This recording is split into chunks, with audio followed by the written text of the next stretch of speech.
Okie dokie. Artichoke. Superflux V2.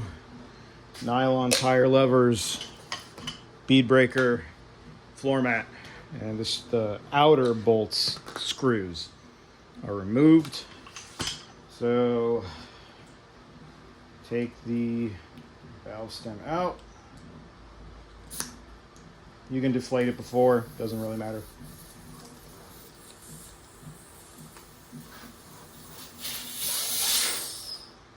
Set that aside.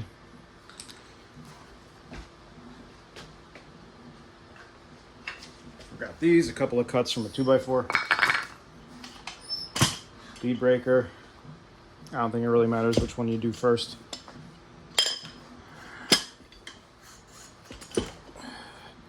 Right up against the rim, not on the rim, but right up against the rim. Give it a second, and I personally use my hand to help the whole sidewall go down. That's one. I had a Thunder tire that actually would come off the bead by hand. I wonder if this is one of them. Yes, it is. Cool. So I guess in this particular case, I didn't need the bead breaker, so that's fun. Where's the groove? There it is. Okay. So I use the blocks so I don't destroy the motor cable.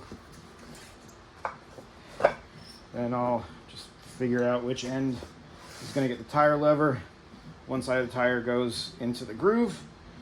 It seems that the groove is on the valve stem side.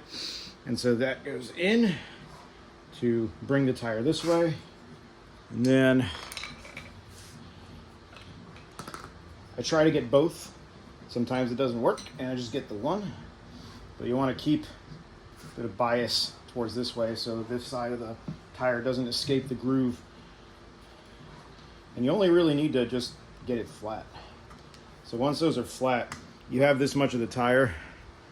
Zoom in. You have that much of the tire off the rim, and that's as far as I go. Then I hold it with my hand and I get it vertical, and then I hold this end of it.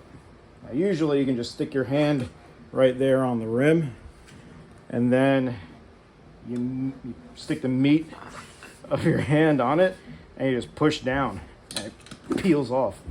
And that's one. And then you can sort of just pinch the tire like that. I'll zoom out a bit again. Pinch the tire like that. You get the other thing happening in the same exact way, where one side of the bead of the tire goes in that groove and the other side just sort of peels over it. And then you peel it over. And once you get that much,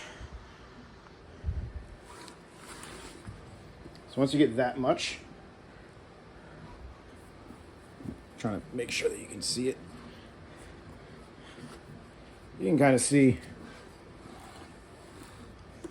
once you get that much, you can try to stick your hand in there, and if you can manage it, you can just pull it apart, and that's it.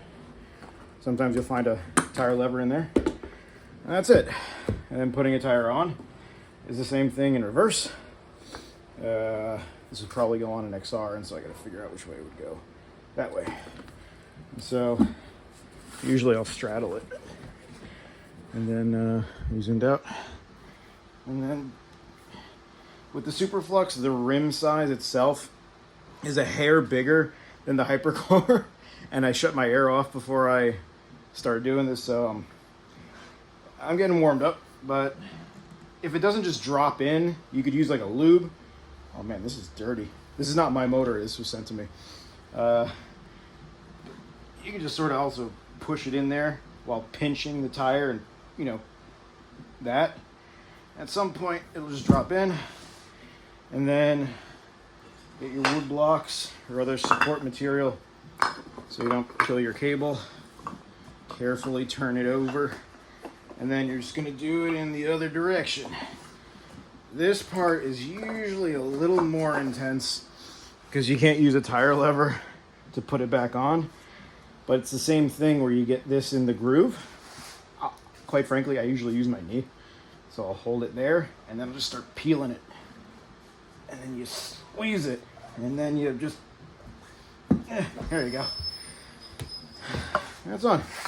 And you get the tire strap, the air compressor, all that stuff, and then pop the beads, and you're good to go.